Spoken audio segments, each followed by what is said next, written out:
Question number 5 है exercise 10 का कि इन फिगर, ये आपको एक फिगर दी गई है जिसके अंदर ए बी एंड ए सी जो है वो टेंजेंट्स हैं। ठीक है, ये ए बी और ए सी दो टेंजेंट्स हैं इस एक सर्कल के गिर्द जिसका सेंटर ओ है at point O, B and C respective. ठीक है, अच्छा बी और सी के ऊपर। ठीक है, और हमने मालूम क्या करना है, उसने कहा इफ़ एंगल बी ओ सी जो ये आपके पास एक एंगल बन रहा है बी ओ सी वो 140 डिग्री है, तो उसने हमें कहा कि ये बाकी तीन एंगल हमने मालूम करने हैं। ओ एंगल ओ बी ए, इसी तरह ओ सी ए और एंगल बी ए सी। सबसे पहले तो आपने ये इसका पहला तो सिंपल सी ये बात आपने याद रखनी है कि ये आपके पास जो टेंजेंट होता है वो हमेशा सर्कल के क्या होता है, परपेंडिकुलर। तो परपेंडिकुलर पे कितना एंगल होता है, परपेंडिकुलर पे हमेशा 90 डिग्री का एंगल होता है। ठीक है, तो पहले दो के लिए आपने ये बात लिखनी है, ये लाइन आप लिख लें कि since A B and A C are two tangents of the circle and we know that, अब ये जुमला आपने कॉपी कर लें। ठीक है, as we know that the radius of circle is perpendicular to the tangent at point of tangency. जो जिस पॉइंट पे इसको टच कर रहा होता है ना, इसको पॉइंट ऑफ टेंजेंसी कहते हैं। ठीक है, इसको आप क्या कहेंगे, पॉइंट ऑफ टेंजेंसी। ठीक है, तो इस वजह से आपके पास जो एंगल होगा ओ बी ए और ओ बी ए और एंगल ओ सी ए, ये आपके पास क्या होंगे, 90 डिग्री होंगे। ठीक है, तो आप लिख दें angle O B A equals to 90 degree and angle O C A is equals to 90 degree. ठीक है, और एक एंगल उसने गिवन है। अब तीन एंगल आपके पास मालूम हो गए तो आप चौथा एंगल मालूम कर सकती हैं। वो किस तरह की, वो इस तरह की देखें, ये आपके पास एक क्वाड्रिलेटरल बन रही है ना, अगर आप इन चारों साइडों को मिला लें यानी कि ओ बी, बी ए सी और ओ सी, तो ये आपके पास एक क्या बन जाती है, क्वाड्रिलेटरल बन जाती है। क्वाड्रिलेटरल का मतलब होता है ऐसी, क्वाड्र मतलब चार और लेटरल मतलब साइड्स, तो चार साइड्स वाली शक्ल। ठीक है, या तस्वीर।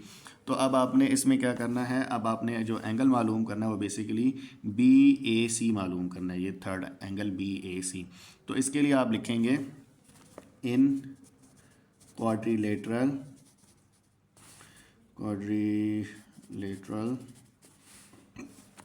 क्वाड्रिलेटरल का हम क्या नाम दें, क्वाड्रिलेटरल का नाम आप दे दें ओ B A C.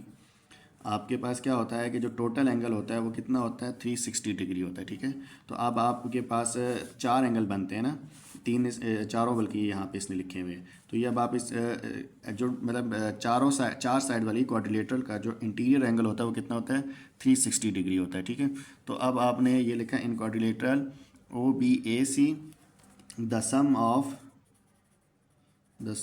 Of interior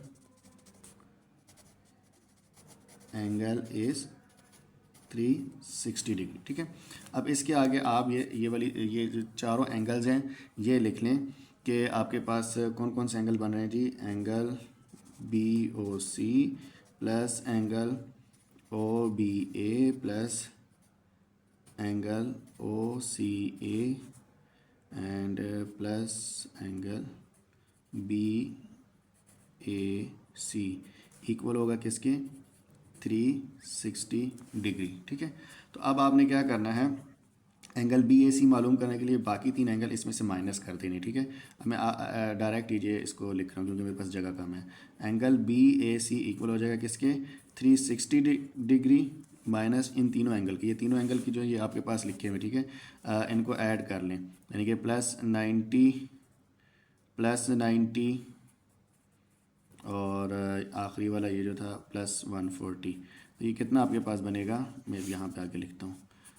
ठीक है, एंगल बी ए सी ये आपके पास बन जाता है जी 360 डिग्री माइनस 90 180 और 140 320 माइनस 320।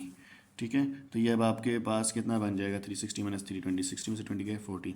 तो एंगल बी ए सी जो आपके पास है वो बनता है 40 डिग्री। ठीक है, तो ये आपके पास थर्ड एंगल भी मालूम हो गया। ठीक है, तो ये अब आपके पास इसका आंसर आ जाएगा एंगल बी ए सी, कौन सा, बी ए सी, ये वाला जो एंगल है आपके पास ये कितना बन रहा है, 40 डिग्री बन रहा है।